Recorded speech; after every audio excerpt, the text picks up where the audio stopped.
আসসালামু আলাইকুম। আমি দিলারা হক সিলেট থেকে বলছি। বাংলাদেশি ব্লগার দিলারা চ্যানেলে স্বাগত জানাই। কাছে এবং দূরে, দেশে এবং দেশের বাহিরে যে যেখান থেকে আমার আজকের ভিডিওটি দেখছেন কিংবা দেখছেন না, আমি আশা করি সবাই আল্লাহর রহমতে ভালো আছেন। আলহামদুলিল্লাহ, আল্লাহর অশেষ মেহেরবানিতে আমরাও ভালো আছি। প্রতিদিনের মতো আবারও চলে এলাম নতুন আরেকটি ব্লগ ভিডিওর মধ্য দিয়ে। টাকি মাছ আমরা অনেকে অনেকভাবেই খেয়েছি, কিন্তু এভাবে হয়তো বা কেউ খেয়েছি আবার কেউ খাইনি। তো আমি আপনাদেরকে বলবো, যারা যারা এভাবে কখনো খাননি, একবার হলেও বাসায় ট্রাই করবেন।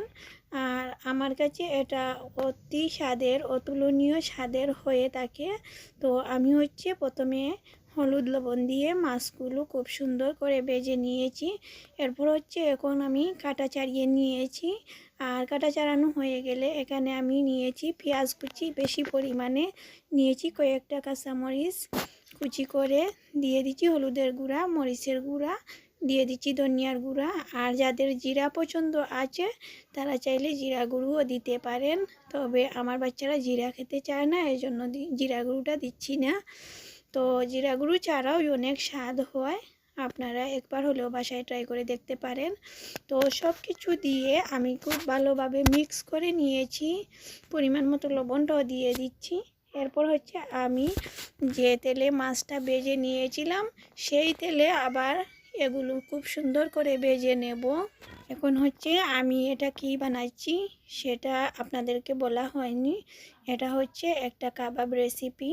তো আমরা অনেকে ভর্তা বানিয়ে খেয়েছি বা অন্য কোনোভাবেই খেয়েছি, তবে কাবাব হয়তো বা এখনও কেউ খাননি। তো আমি যেভাবে বানিয়ে নিচ্ছি এভাবে করে কাবাব বানিয়ে একবার হলেও বাসায় ট্রাই করবেন, দেখবেন খুব বেশি ভালো লাগবে। আর এটা বানাতে বানাতে আমি আমার প্রিয় আপু এবং ভাইয়াদের কাছে সেই বিরক্তিকর কথাটা আবারও বলতে চাই। জানি না কে কে আমার সঙ্গে আছেন আর এখনো পর্যন্ত আমার ভিডিওটি দেখছেন এবং শুনছেন। আশা করি যারা যারা আছেন ভিডিওটি ভালো লাগবে। আর যদি ভালো লেগে থাকে প্লিজ ভিডিওটিতে একটি লাইক দিয়ে পুরো ভিডিওটি কন্টিনিউ করবেন। আর যদি আপনি আমার চ্যানেলে আজ নতুন ভিজিট করে থাকেন, আমার ভিডিওর কোনো অংশ যদি আপনার কাছে একটু হলেও ভালো লেগে থাকে আর এই ধরনের ভিডিও যদি আপনি আরও দেখতে চান, আমার এই ছোট্ট চ্যানেলটি সাবস্ক্রাইব করে পাশে থাকা বেল বাটনটির অল অপশনটি চেপে দিবেন। এতে করে আমার দেওয়া পরবর্তী ভিডিওর নোটিফিকেশন সবার আগে আপনার মোবাইলে চলে যাবে। আর যদি আপনি অলরেডি এই কাজটি করেই থাকেন তাহলে আপনাকে অসংখ্য ধন্যবাদ। এতক্ষণ ধরে কথা বলতে বলতে আমার এগুলো বানানো হয়ে গেছে। এখন আমি অফ ক্যামেরায় একটা কাবাব শেপ দিয়ে দিলাম। আর এটা দেখতে যেমন লোভনীয় হয়েছে, খেতেও কিন্তু সেই স্বাদ হয়েছিল। এখন আমি এখানে শুটকি দিয়ে শিম রান্না করব। তো আমাদের সিলেটে এটাকে উড়ি বলে, শিমের নাম আমাদের সিলেটি সবাই উড়ি নামে ডাকে। তো এখন আমি চেপা শুটকি দিয়ে এটা রান্না করব। আর এটা বিচিওয়ালা উড়ি। তো বিচিওয়ালা উড়ি যখন রান্না করতে হয় তখন পানির পরিমাণটা একটু বেশি করে দিতে হয়। আর জানি না আর কোন কোন এলাকায় সিমকে উড়ি বলে, একটু কমেন্ট করে জানাতে ভুলবেন না। আমি জানতে পারলে আমার কাছে অনেকটা ভালো লাগে। আর এক এক অঞ্চলের যে এক একটা ভাষা সেটাও আমার জানা হয়ে যায়। তো এখানে আমি দিয়ে দিচ্ছি কাঁচামরিচ কুচি, বেশি পরিমাণে শুটকি দিয়ে রান্না করলে কাঁচামরিচ, এরপর রসুন বেশি করে দিতে হয়, এতে করে স্বাদটা ভালো আসে। এরপর দিয়ে দিচ্ছি পরিমাণ মতো লবণ। অনেকে হয়তো বা শুটকি শিরা রান্না করতে জানে না। আমাদের সিলেটি ভাষায় বা সিলেটের একটা ঐতিহ্যবাহী খাবার শুটকি শিরা। আর এটা শিরা না করলেও এই সেম প্রসেসে শুটকি শিরা রান্না করা হয়, এজন্য রেসিপিটাও বলে দেওয়া। অনেক আপুরা এখনও শুটকি শিরা রান্না করতেও জানে না, খেতেও জানে না। বিশেষ করে আমার প্রিয় কলিজার আপু সাদিয়া ড্রয়িং চ্যানেলের সাদিয়া আপু, এই আপু শুটকি রান্না করতে জানেন না। এই আপুর জন্য বিশেষ করে আমার এটা বলা। আপু যদি আমার এই ভিডিওটি দেখতে পান আর যদি মোবাইল হাতে নিয়ে দেখেন অবশ্যই এটা দেখতে পারবেন। এরপর হচ্ছে আমি এখানে দিয়ে দিচ্ছি একটু বেশি পরিমাণে মরিচ, দিয়ে দিচ্ছি হলুদের গুঁড়া।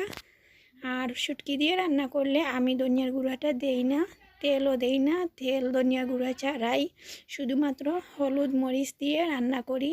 বেশ কিছুক্ষণ রান্না করতে করতে এখন হচ্ছে আমি এখানে দিয়ে দেব মাছ। তো এখানে আমি কিছু টাকি মাছ নিয়েছি, আর হচ্ছে আমি একটা রুই মাছের মাথা ছিল সেটাও কেটে দিয়ে দিচ্ছি।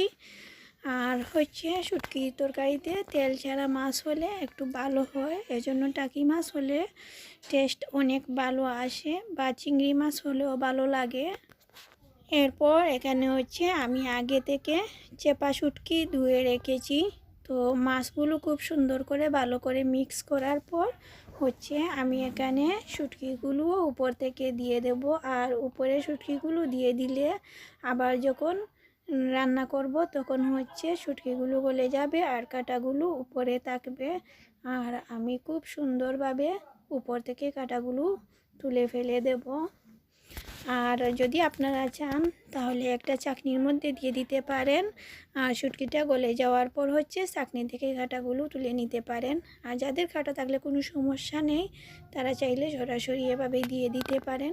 দেখুন আমার কাঁটাটা রয়ে গেছে আর শুটকিটা মোটামুটি জড়ে গেছে। এ পর্যায়ে হচ্ছে আমি কাঁটাগুলো উপর থেকে তুলে ফেলবো। আমাদের বাসায় শুটকি দিয়ে সিম রান্না হয় বেশি, তবে এবছরে আমি আজ প্রথম রান্না করলাম শুটকি দিয়ে সিম। এর আগেও রান্না করেছি, তবে তেল দিয়ে আলুর সঙ্গে রান্না করেছি। আর আজকে হচ্ছে বিচিওয়ালা সিম দেখে আমার খুব বেশি ভালো লেগেছিল, এই জন্য হচ্ছে আমি শুটকি দিয়ে রান্না করলাম। আর এই দেখুন শুটকিটা কি সুন্দর কাটা ছেড়ে দিচ্ছে, আর আমি কাটাগুলো তুলে তুলে ফেলে দিচ্ছি।